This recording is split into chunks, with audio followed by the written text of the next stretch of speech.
Muchas gracias por continuar con nosotros. Es momento de darle la bienvenida a Javier Treviño. Él es codirector de Céntrico para platicar sobre esta problemática que tiene nuestro país, porque no es exclusiva de un estado o dos, es de todo. El desordenamiento que existe en, sobre todo, las zonas urbanas. Bienvenido, Javier. Cuéntame, ¿ustedes qué lectura le dan a este tema? ¿Cómo lo ven?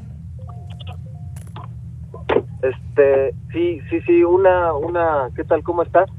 Bueno, de entrada hablar de que tenemos prioridades de política pública en el país que luego se nos olvidan y que tenemos que alinear generalmente a eso, y no lo hacemos, y aprovecho porque estamos viendo cantidad de inundaciones, tormentas en todos los países, y no estamos como vinculando una cosa con la otra. ¿Y qué nos hace falta, Javier, para darnos cuenta de que esta situación de la naturaleza pues nos implica algunas, digamos, panoramas difíciles en algunas entidades más que en otras? Sí, parece que perdí contacto con Javier Treviño. ¿Te tengo, Javier? Sí, aquí ando. Adelante.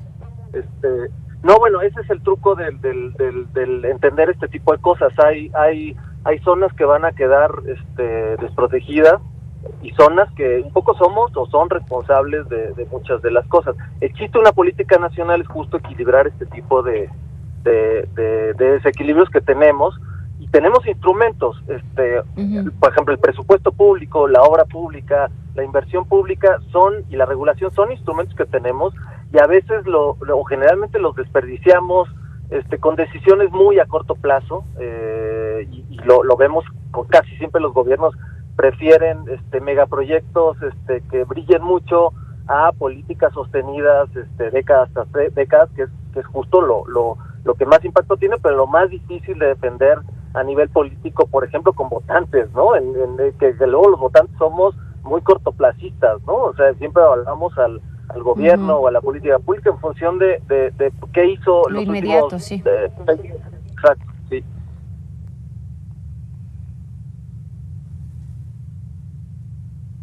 Javier. A ver, Javier, es que creo que por ahí como que luego pienso que estás desconectado, pero aquí te tengo, es lo que me dice la producción. Hay un instituto, yo lo platicaba hace ratito con Felipe, nuestro compañero Felipe González de Toluca. Hay un instituto que se llama Instituto Nacional de Suelo Sustentable, y por ahí hay algunas actividades que sí que desarrollan, pero luego, si no fuera porque le tenemos que entrar de lleno al tema y a la investigación, pues no es que sean obras y proyectos que se den a conocer, digamos, para toda la gente, ¿no? Y esto creo que sí amerita que se dé a conocer, porque por ahí hay intenciones de generar una política nacional de suelo con el objetivo de frenar la expansión descontrolada de las ciudades hacia las periferias. Ese es el objetivo de la política. ¿Tú le ves un futuro a ciudades, por ejemplo, como la zona metropolitana de Guadalajara, como la Ciudad de México, como Monterrey, en fin? ¿Crees que con eso sea suficiente? Y en caso de que sí, ¿cómo le tendrían que hacer para que funcione?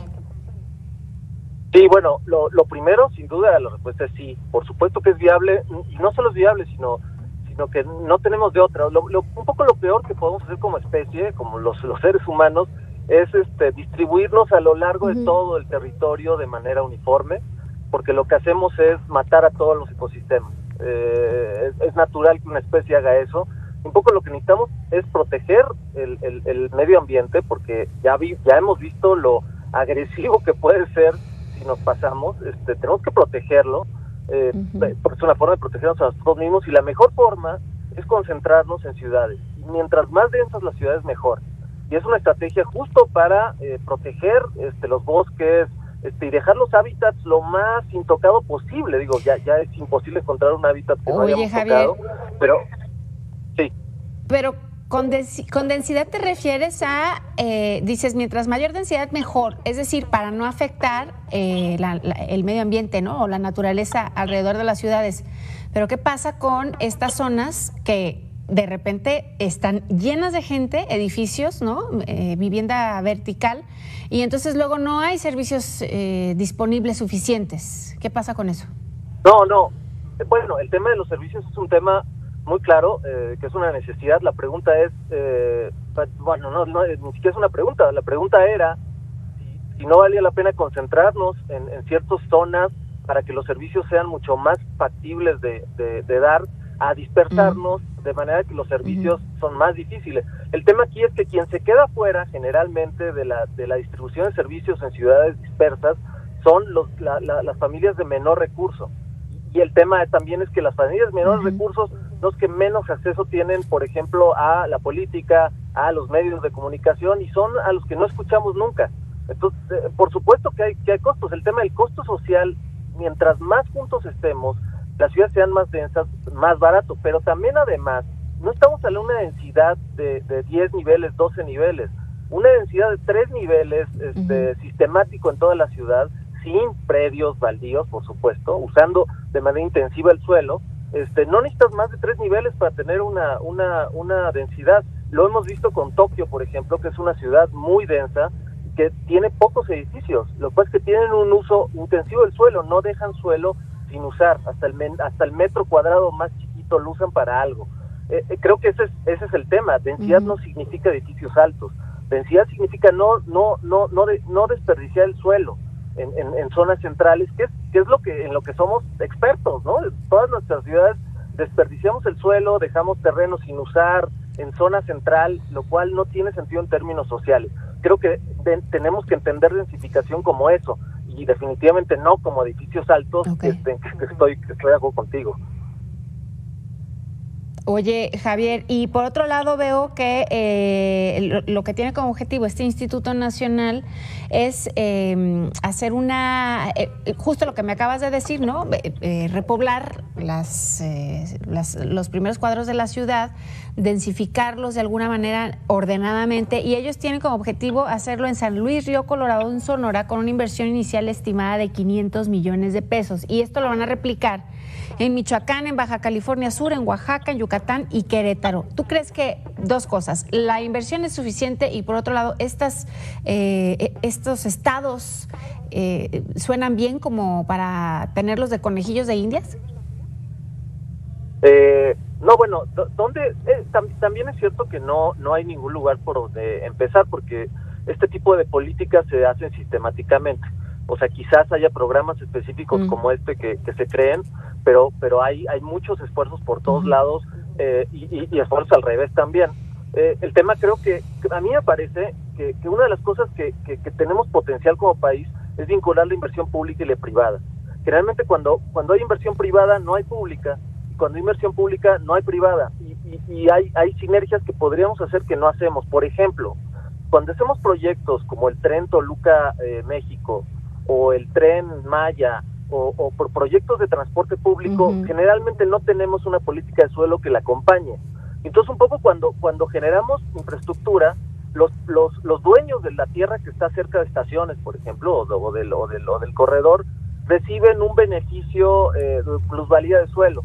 Esa plusvalía se la estamos regalando, y ellos, los dueños del suelo, la obtienen sin haber invertido nada. Todo es inversión pública.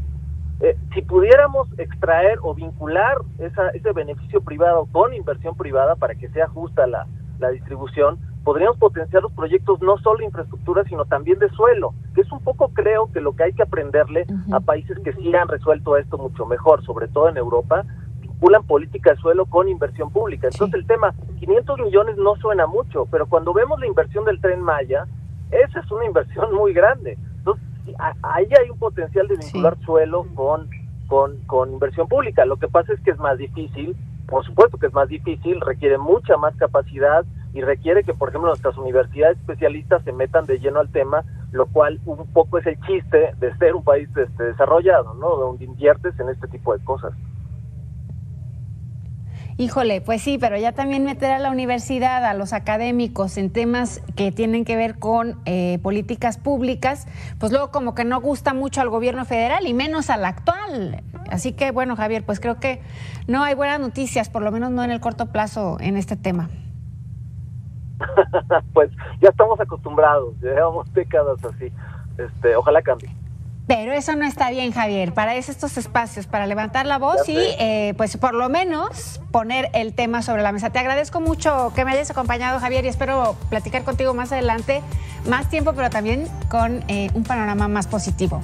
Es momento de hacer una pausa, regresamos.